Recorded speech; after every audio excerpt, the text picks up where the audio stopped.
My dear friends and professionalist, I am Uday Singh advocate speaking. ನೀವೆಲ್ಲರೂ ಸಹ ನನ್ನ ಚಾನಲ್ ಅನ್ನು ನೋಡ್ತಾ ಇದ್ದೀರಿ ಅಂತ ನಾನು ಅಂದ್ಕೊಂಡಿದ್ದೀನಿ. ಶೇರ್ ಮಾಡಿ, ಲೈಕ್ ಮಾಡಿ, ಕಮೆಂಟ್ ಮಾಡಿ ಮತ್ತು ನನ್ನ ಚಾನಲ್ಗೆ ಇನ್ನೂ ಯಾರ್ಯಾರು ಸಬ್ಸ್ಕ್ರೈಬ್ ಆಗಿಲ್ಲ ನೀವೆಲ್ಲರೂ ಸಬ್ಸ್ಕ್ರೈಬ್ ಆಗ್ಬೇಕಂತ ಕೇಳ್ಕೊಳ್ತಾ ಇವತ್ತು ನಾನು ಇನ್ನೊಂದು ವಿಷಯವನ್ನು ತೆಗೆದುಕೊಂಡು ನಿಮ್ಮ ಮುಂದೆ ಬಂದಿದ್ದೀನಿ. ನಾನು ಇವತ್ತು ಆಯ್ಕೆ ಮಾಡ್ಕೊಂಡಿರ್ತಕ್ಕಂಥ ವಿಷಯ ಅಂತಂದ್ರೆ amendment of the plaint under order 6 rule 17 CPC 1908. So ಈ ವಿಷಯದ ಬಗ್ಗೆ ಈ ಒಂದು ವಿಡಿಯೋದಲ್ಲಿ ಒಂದಿಷ್ಟು ಸ್ವಲ್ಪ ತಿಳಿಸ್ಕೊಡ್ಲಿಕ್ಕೆ ಇಷ್ಟಪಡ್ತಾ ಇದ್ದೀನಿ.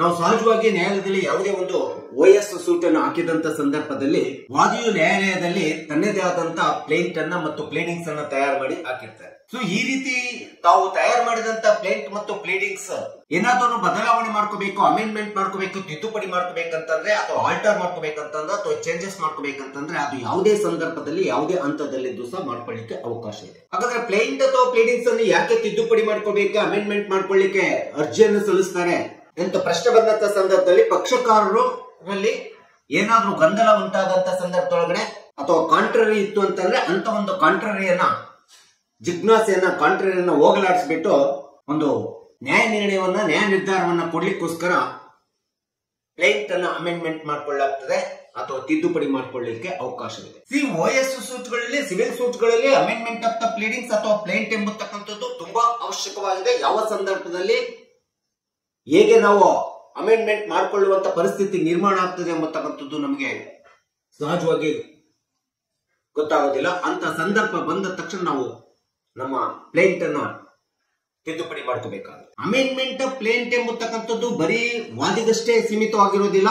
ಪ್ರತಿ ವಾದಿಯ ಪ್ಲೇಂಟ್ ಅನ್ನು ಕೂಡ ರಿಟರ್ನ್ ಸ್ಟೇಟ್ಮೆಂಟ್ ಅಂತ ಹೇಳ್ತೀವಲ್ಲ, WS ಅಂತೇಳಿ, ಆ WS ಅನ್ನು ಕೂಡ ತಿದ್ದುಪಡಿ ಮಾಡ್ಕೊಳ್ಳಿಕ್ಕೆ ಈ ಒಂದು CPC 1908 ಅಡಿಯಲ್ಲಿ ಆರ್ಡರ್ 6 ರೂಲ್ 17 ನಲ್ಲಿ ಅವಕಾಶ ಮಾಡಿಕೊಟ್ಟಿರ್ತಕ್ಕಂಥದ್ದು ನಾವು ನೋಡ್ತಾ ಇದ್ದೀವಿ. ಸೊ ಇನ್ನು ಯಾವುದೇ ಒಂದು ನಮ್ಮ ದಾವೆಯ ಪ್ಲೇಂಟ್ ಅನ್ನ ತಿದ್ದುಪಡಿ ಮಾಡಬೇಕಾದ್ರೆ ಅದು ನ್ಯಾಯಾಲಯದಲ್ಲಿ ಪ್ರೊಸೀಡಿಂಗ್ ಪ್ರಾರಂಭ ಆಗುವುದಕ್ಕಿಂತ ಮುಂಚೆ, ಟ್ರಯಲ್ ಪ್ರಾರಂಭ ಆಗುವುದಕ್ಕಿಂತ ಮುಂಚೆ ಅಥವಾ ವಿಚಾರಣೆ ಪ್ರಾರಂಭಗೊಳ್ಳುವುದಕ್ಕಿಂತ ಮುಂಚೆ ನಮ್ಮ ಪ್ಲೇಂಟಿನ ತಿದ್ದುಪಡಿಗೆ ಅರ್ಜಿಯನ್ನು ಹಾಕೊಳ್ಬೇಕಾಗುತ್ತೆ. ಆ ರೀತಿ ಹಾಕಿಕೊಂಡಂತ ಅರ್ಜಿಯನ್ನ ಅಲೋ ಮಾಡತಕ್ಕಂಥದ್ದು ಅಥವಾ ನಾಟ್ ಅಲೋಡ್ ಮಾಡದೇ ಇರ್ತಕ್ಕಂಥ ಒಂದು ಡಿಸ್ಕ್ರಿಷನರಿ ಪವರ್ ಇರ್ಬೋದು. ಅಂತ ಒಂದು ಡಿಸ್ಕ್ರಿಷನರಿ ಪವರ್ ಮಾನ್ಯ ನ್ಯಾಯಾಲಯಕ್ಕಿದೆ, ನ್ಯಾಯಾಧೀಶರಿಗೆ ಇರ್ತಕ್ಕಂಥದ್ದನ್ನ ನಾವು ನೋಡ್ತಾ ಇದ್ದೀವಿ. ಅಂದ್ರೆ ಯಾವ ಸಂದರ್ಭಗಳಲ್ಲಿ ಅಮೆಂಡ್ಮೆಂಟ್ ಪ್ಲೇಂಟ್ಗೆ ಮಾನ್ಯ ನ್ಯಾಯಾಲಯ ಅಲೋಡ್ ಮಾಡ್ತದೆ, ಕೋರ್ಟ್ ಅಲೋ ಮಾಡ್ತದೆ ಅಂತೇಳಿ ನಮಗೆ ಪ್ರಶ್ನೆ ಉದ್ಭವಿಸ್ತದೆ. ಅಂತ ಒಂದು ಸಂದರ್ಭಗಳಂತಂದ್ರೆ ಮೊಟ್ಟ ಮೊದಲನೇದಾಗಿ ನೆಸೆಸಿಟಿ ಫಾರ್ ದ ಜಸ್ಟಿಸ್. ಯಾವಾಗ ಕಾಂಟ್ರರಿ ಅಥವಾ ಒಂದು ಕ್ವಶನ್ ಆಫ್ ಕಾಂಟ್ರರಿ ಪಾರ್ಟೀಸ್ ಗಳಲ್ಲಿ ಅರೈಸ್ ಆಗ್ತದೆ, ಪಕ್ಷಕಾರರಲ್ಲಿ ಅರೈಸ್ ಆಗ್ತದೆ, ವಾದಿ ಇರ್ಬೋದು, ಪ್ರತಿವಾದಿಗಳಲ್ಲಿ ಅರೈಸ್ ಆದಂತ ಸಂದರ್ಭದಲ್ಲಿ ಅಂತ ಒಂದು ಕಾಂಟ್ರರಿ ಅಥವಾ ಕಾಂಟ್ರಡಿಕ್ಟರಿಯನ್ನ ಹೋಗ್ಲಾಡಿಸ್ಬಿಟ್ಟು ಒಂದು ಸ್ಪಷ್ಟವಾದಂತ ನೆಸೆಸರಿ ಜಸ್ಟಿಸ್ ಅನ್ನ ಕೊಡ್ಲಿಕ್ಕೋಸ್ಕರ ಈ ಒಂದು ಅಮೆಂಡ್ಮೆಂಟ್ ಆಫ್ ಪ್ಲೇಂಟ್ ಅನ್ನ ಕೋರ್ಟ್ ಮಾನ್ಯ ನ್ಯಾಯಾಲಯ ಅಲೋಡ್ ಮಾಡತಕ್ಕಂಥದ್ದು ನಾವು ನೋಡ್ತಾ ಇದ್ದೀವಿ. ಇನ್ನು ಎರಡನೇ ಒಂದು ಪ್ರಮುಖವಾದಂತ ಅಂಶ ಅಂತಂದ್ರೆ, ಯಾಕೆ ಅಮೆಂಡ್ಮೆಂಟ್ ಆಫ್ ಪ್ಲೇಂಟ್ ಅನ್ನ ಮಾನ್ಯ ನ್ಯಾಯಾಲಯ ಅಲೋಡ್ ಮಾಡ್ತದೆ ಅಂತಂದ್ರೆ, ಯಾವುದೇ ವಿಧವಾದಂತ ಪ್ರೆಜುಡಿಸಸ್ ಪಕ್ಷಕಾರರಲ್ಲಿ ಅರೈಸ್ ಆಗಬಾರ್ದು, ವಾದಿ ಅಥವಾ ಪ್ರತಿವಾದಿಗಳಲ್ಲಿ ಅಥವಾ ಪಕ್ಷಕಾರರಲ್ಲಿ ಪೂರ್ವಗ್ರಹ ಪೀಡಿತರಾಗಬಾರ್ದು. ಮತ್ತು ಅಮೆಂಡ್ಮೆಂಟ್ ಆಫ್ ಪ್ಲೇಂಟ್ ಗೆ ಅಲೋ ಮಾಡೋದ್ರಿಂದ ಕಾಸ್ ಆಫ್ ಇಂಜಸ್ಟಿಸ್ ಇನ್ನೊಬ್ಬ ಪಕ್ಷಕಾರರಿಗೆ ಅಲೋ ಆಗಬಾರ್ದು ಎಂಬತಕ್ಕಂಥದ್ದನ್ನ ನೋ ಪ್ರೆಜುಡಿಸಸ್ ಟು ಎನಿ ಪಾರ್ಟೀಸ್ ಎಂಬತಕ್ಕಂಥ ಅಂಶವನ್ನು ಇಟ್ಕೊಂಡ್ಬಿಟ್ಟು ಅಮೆಂಡ್ಮೆಂಟ್ ಆಫ್ ಪ್ಲೇಂಟ್ ಅನ್ನು ಅಲೋ ಮಾಡತಕ್ಕಂಥದ್ದು, ನಾಟ್ ಅಲೋಡ್ ಎಂಬತಕ್ಕಂಥದ್ದನ್ನ ಮಾನ್ಯ ನ್ಯಾಯಾಲಯ ತೀರ್ಮಾನ ಮಾಡತಕ್ಕಂಥದ್ದು ನಾವು ನೋಡ್ತಾ ಇದ್ದೀವಿ. ಇದು ಒಂದು ಪ್ರಮುಖ ಅಂಶ ಆಗ್ತದೆ. ಇನ್ನೊಂದು ಅತಿ ಪ್ರಮುಖವಾದಂತ ಅಂಶ ಅಂತಂದ್ರೆ, ಪ್ಲೇಂಟ್ ಅಥವಾ ಪ್ಲೇಡಿಂಗ್ಸ್ ಅನ್ನ ಅಮೆಂಡ್ಮೆಂಟ್ ಅಲೋ ಮಾಡಬೇಕಾದ್ರೆ ನ್ಯೂ ಫ್ಯಾಕ್ಟ್ಸ್ ಕಾರಣ ಇರ್ತದೆ. ದಾವೆಯಲ್ಲಿ ಹೊಸದಾಗಿ ವಾಸ್ತವಾಂಶ ಏನಿದೆ, ಹೊಸದಾಗಿರ್ತಕ್ಕಂಥ ವಾಸ್ತವಾಂಶ ದಾವೆಯಲ್ಲಿ ಏನಿದೆ ಎಂಬತಕ್ಕಂಥದ್ದನ್ನ ಅಮೆಂಡ್ಮೆಂಟ್ ಪ್ಲೇಂಟ್ ನಲ್ಲಿ ಬೆಳಕಿಗೆ ಬರಲಿಕ್ಕೆ ಸಾಧ್ಯ ಆಗ್ತದೆ. ಸೊ ಈ ರೀತಿ ಹೊಸದಾಗಿರ್ತಕ್ಕಂಥ ಒಂದು ಫ್ಯಾಕ್ಟ್ ಬರೋದ್ರಿಂದ ಮಾನ್ಯ ನ್ಯಾಯಾಲಯ ಆ ದಾವೆಯಲ್ಲಿ ತನ್ನದೇ ಆದಂತ ತೀರ್ಪನ್ನ ಕೊಡ್ಲಿಕ್ಕೆ ಅನುಕೂಲಕಾರಿಯಾಗ್ತದೆ. ಈ ಒಂದು ಹಿನ್ನೆಲೆಯಿಂದ ಅಮೆಂಡ್ಮೆಂಟ್ ಆಫ್ ಪ್ಲೇಂಟ್ ಅನ್ನ ಮಾನ್ಯ ನ್ಯಾಯಾಲಯ ಅಲೋಡ್ ಮಾಡತಕ್ಕಂಥದ್ದು ನಾವು ನೋಡ್ತಾ ಇದ್ದೀವಿ. It is a helpful to the bring the new facts of the case. ದಾವೆಯ ಹೊಸವಾದಾಗಿರ್ತಕ್ಕಂಥ ವಾಸ್ತವಾಂಶವನ್ನು ನಮಗೆ ನ್ಯಾಯಾಲಯಕ್ಕೆ ಬರಲಿಕ್ಕೆ ಸಾಧ್ಯತೆ ಇದೆ. ಇನ್ನೊಂದು ಅತಿ ಪ್ರಮುಖವಾದಂತ ಅಂಶ ಅಂತಂದ್ರೆ ಪ್ಲೇಂಟ್ ಅಮೆಂಡ್ಮೆಂಟ್ ಮಾಡ್ಕೊಳ್ಳಿಕ್ಕೆ ನ್ಯೂ ಕಾಸ್ ಆಫ್ ಆಕ್ಷನ್, ಹೊಸದಾಗಿರ್ತಕ್ಕಂಥ ಕಾರಣಾಂತರಗಳಿಂದ ಕೂಡಿರ್ತಕ್ಕಂಥ ಕ್ರಿಯಾತ್ಮಕವಾದಂತ ಅಂಶ ಕಾಸ್ ಆಫ್ ಆಕ್ಷನ್ ಗೊತ್ತಾಗ್ತದೆ. ಆ ಒಂದು ಕಾಸ್ ಆಫ್ ಆಕ್ಷನ್, ಹೊಸದಾಗಿರ್ತಕ್ಕಂಥ ಕಾಸ್ ಆಫ್ ಆಕ್ಷನ್ ದಾವೆ ಒಳಗಡೆ ಇಂಟ್ರೊಡ್ಯೂಸ್ ಮಾಡೋದಂತಾಗ್ತದೆ ಪ್ಲೇಂಟ್ ಅನ್ನ ಅಮೆಂಡ್ಮೆಂಟ್ ಮಾಡೋದ್ರಿಂದ ಅಥವಾ ಥ್ರೂ ಅಮೆಂಡಿಂಗ್ ದ ಪ್ಲೇಂಟ್. ಇನ್ನೊಂದು ಏನು ಕಾಸ್ ಆಫ್ ಆಕ್ಷನ್ ಹೊಸದಾಗಿ ಬಂದಿದೆ ಎಂಬತಕ್ಕಂಥದ್ದನ್ನು ನಾವು ದಾವೆಯಲ್ಲಿ ಮಾನ್ಯ ನ್ಯಾಯಾಲಯದ ಮುಂದೆ ಪರಿಚಯಿಸಿಕೊಟ್ಟಂತಾಗ್ತದೆ. ಇದು ಒಂದು ಅತಿ ಪ್ರಮುಖವಾದಂತಹ ಅಂಶ ಆಗ್ತದೆ ಅಮೆಂಡ್ಮೆಂಟ್ ಆಫ್ ಪ್ಲೇಂಟ್ ಅನ್ನು ಅಲೋಡ್ ಮಾಡಲಿಕ್ಕೆ. ಆದ್ರೆ ಒಂದು ಅಂಶವನ್ನ ಡಿಫೆಕ್ಟ್ಸ್ ಅನ್ನ ನಾವು ಅಮೆಂಡ್ಮೆಂಟ್ ಆಫ್ ಪ್ಲೇಂಟ್ ಅಲೋಡ್ ಮಾಡೋದ್ರಿಂದ ಏನು ತೊಂದರೆ ಉಂಟಾಗುತ್ತೆ ಮಾನ್ಯ ನ್ಯಾಯಾಲಯಕ್ಕೆ ಅಂತಂದ್ರೆ ಕೋರ್ಟ್ ಪ್ರೊಸೀಡಿಂಗ್ಸ್ ಡಿಲೇ ಆಗ್ತದೆ. ಯಾವಾಗ ಕೋರ್ಟ್ ಪ್ರೊಸೀಡಿಂಗ್ಸ್ ಟ್ರಯಲ್ಸ್ ಡಿಲೇ ಆಗ್ತಾ ಹೋಗ್ತದೆ, ಸಹಜವಾಗಿ ಅಂತ ಒಂದು ದಾವೆಯಲ್ಲಿ ಜಸ್ಟಿಸ್ ಕೂಡ ಡಿಲೇಡ್ ಆಗುವಂತ ಸಾಧ್ಯತೆ ಇದೆ, ನ್ಯಾಯದಾನ ನಿಧಾನ ಆಗುವಂತ ಮಂದಗತಿ ಆಗುವಂತ ಸಾಧ್ಯತೆ ಇದೆ ಎಂಬತಕ್ಕಂಥದ್ದನ್ನ ನಾವು ನೋಡ್ತೀವಿ. ಸೊ ಇನ್ನು ಸಹಜವಾಗಿ ನಾವು ಅಮೆಂಡ್ಮೆಂಟ್ ಆಫ್ ಪ್ಲೇಂಟ್ ಗೆ ಹಾಕೋಬೇಕಾದ್ರೆ ಏನು ಪ್ರೊಸೀಜರ್ಸ್ ಅನ್ನು ಅನುಕರಣೆ ಮಾಡ್ಬೇಕಂತ ಹೇಳಿ ನೋಡಿದಂತ ಸಂದರ್ಭದಲ್ಲಿ first of all amendment of ಪ್ಲೇಂಟಿನ ಅಪ್ಲಿಕೇಶನ್ ಡ್ರಾಫ್ಟಿಂಗ್ ಅಪ್ಲಿಕೇಶನ್ ಪ್ರಿಪೇರ್ ಮಾಡಬೇಕಾಗುತ್ತೆ. ಅಂಡರ್ ಆರ್ಡರ್ 6 ರೂಲ್ 17 ಕೆಳಗಡೆ ಸಿಪಿಸಿ 1908 ರೆಡ್ ವಿತ್ 151 ಕೆಳಗಡೆ ನಾವು ಡ್ರಾಫ್ಟಿಂಗ್ ಅಪ್ಲಿಕೇಶನ್ ಅನ್ನು ರೆಡಿ ಮಾಡಬೇಕು ಮೊಟ್ಟ ಮೊದಲನೇದಾಗಿ. ಇನ್ನು ಎರಡನೇದಾಗಿ ಅಪ್ಲಿಕೇಶನ್ ರೆಡಿ ಆದ ನಂತರ ಕೋರ್ಟ್ ಫೀ ಅನ್ನ ತುಂಬಬೇಕಾಗುತ್ತೆ. ರಿಕ್ವಿಸಿಟ್ ಕೋರ್ಟ್ ಫೀ ಅನ್ನ ತುಂಬತಕ್ಕಂಥದ್ದು ಎರಡನೇ ಒಂದು ಪ್ರೊಸೀಜರ್ ಆಗ್ತದೆ. ಆ ರೀತಿ ಅಮೆಂಡ್ಮೆಂಟ್ ಪ್ಲೇಂಟ್ ಅನ್ನ ತಯಾರು ಮಾಡಿ ಕೋರ್ಟ್ ಫೀ ಅನ್ನು ತುಂಬಿ ನ್ಯಾಯಾಲಯದ ಮುಂದೆ ಸಬ್ಮಿಷನ್ ಕೊಟ್ಟಂತ ಸಂದರ್ಭದಲ್ಲಿ ಆಗ ಮಾನ್ಯ ನ್ಯಾಯಾಲಯ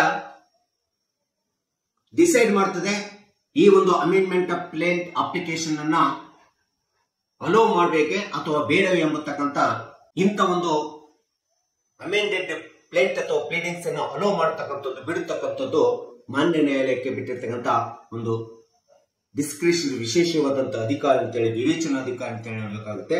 ಸೊ ಎಲ್ಲ ಒಂದು ಇನ್ಗ್ರೀಡಿಯೆಂಟ್ಸ್ ಏನಿದಾವಲ್ಲ, ಎಲಿಮೆಂಟ್ಸ್,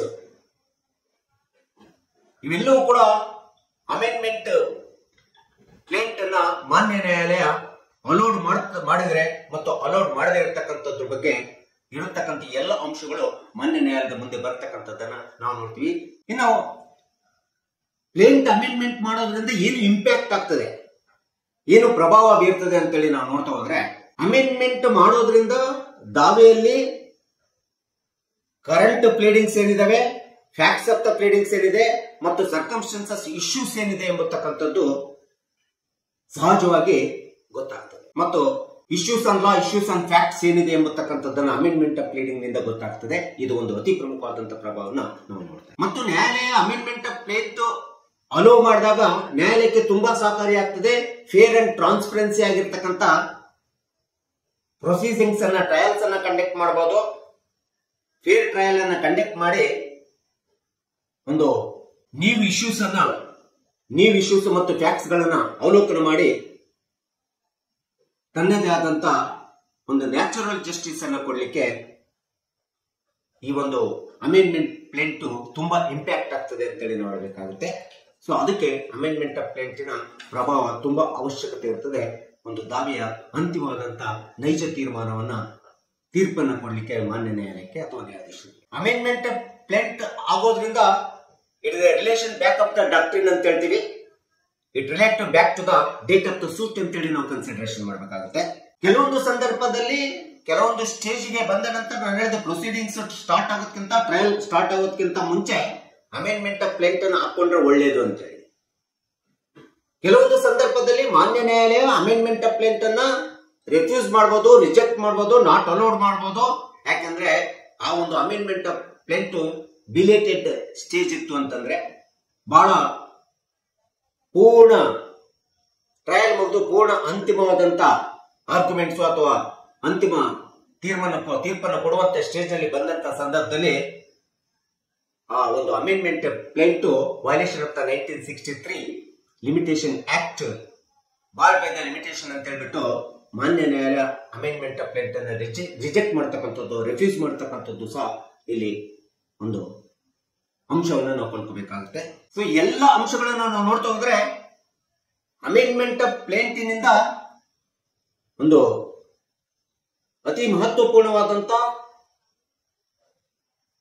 ದಾವೆಯ ಮೇಲೆ ತೀರ್ಪನ್ನ, ನೈಜ ತೀರ್ಪನ್ನ, ಉತ್ತಮ ಉತ್ಕೃಷ್ಟವಾದಂತ ತೀರ್ಪನ್ನ ಕೊಡ್ಲಿಕ್ಕೆ ನ್ಯಾಯಾಲಯಕ್ಕೆ, ನ್ಯಾಯಾಧೀಶರಿಗೆ ಅನುಕೂಲವಾಗುವುದರ ಜೊತೆಗೆ ಅಂತಿಮವಾಗಿ ಈ ಒಂದು ನಮ್ಮ ಅಮೆಂಡ್ಮೆಂಟ್ ಪ್ಲೇಂಟೆಡ್ ಪ್ಲೀಡಿಂಗ್ಸ್ ಅನ್ನ ಅಲೋ ಮಾಡೋದು, ರಿಫ್ಯೂಸ್ ಮಾಡೋದು ಅಥವಾ ರಿಜೆಕ್ಟ್ ಮಾಡುವಂತ ಅಧಿಕಾರ ಮಾತ್ರ ನ್ಯಾಯಾಲಯಕ್ಕಿದೆ. And court it will be secure the justice ಅಂತೇಳಿ ಕೂಡ ಹೇಳೋದು. ಇದರಿಂದ ನ್ಯಾಯಾಲಯದ ನ್ಯಾಯ ನಿರ್ಣಯವನ್ನ ಸಂರಕ್ಷಣೆ ಮಾಡಲಿಕ್ಕೆ ತುಂಬಾ ಅನುಕೂಲಕಾರಿ ಎಂಬತಕ್ಕಂಥ ಅಂಶವನ್ನ ನಾವು ಥ್ರೂ ದ ಅಮೆಂಡ್ಮೆಂಟ್ ಪ್ಲೇಂಟಿನ ಕಾನ್ಸೆಪ್ಟ್ ನಲ್ಲಿ ತಿಳ್ಕೊಳ್ಳಿಕ್ಕೆ ಸಾಧ್ಯ ಆಗ್ತದೆ.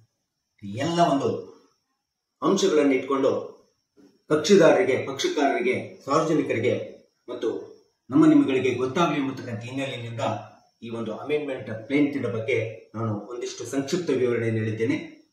ಈ ವಿಡಿಯೋ ಮೂಲಕ ದಯವಿಟ್ಟು ನನ್ನ ವಿಡಿಯೋ ಇಷ್ಟ ಆಗಿದ್ರೆ ಶೇರ್ ಮಾಡಿ, ಲೈಕ್ ಮಾಡಿ, ಕಮೆಂಟ್ ಮಾಡಿ ಮತ್ತು ನನ್ನ ಚಾನೆಲ್ಗೆ ಇನ್ನೂ ಯಾರ್ಯಾರು ಸಬ್ಸ್ಕ್ರೈಬ್ ಆಗಿಲ್ಲ ದಯವಿಟ್ಟು ಸಬ್ಸ್ಕ್ರೈಬ್ ಆಗಬೇಕಂತ ಕೇಳ್ಕೊಳ್ತಾ ಇವತ್ತಿನ ವಿಷಯಕ್ಕೆ ವಿರಾಮವನ್ನು ಹೇಳ್ತೀನಿ. ನಾನು ಇನ್ನೊಂದು ವಿಷಯ ತೆಗೆದುಕೊಂಡು ನಿಮ್ಮ ಮುಂದೆ ಬರ್ತೀನಿ. ಜೈ ಹಿಂದ್, ಜೈ ಕರ್ನಾಟಕ.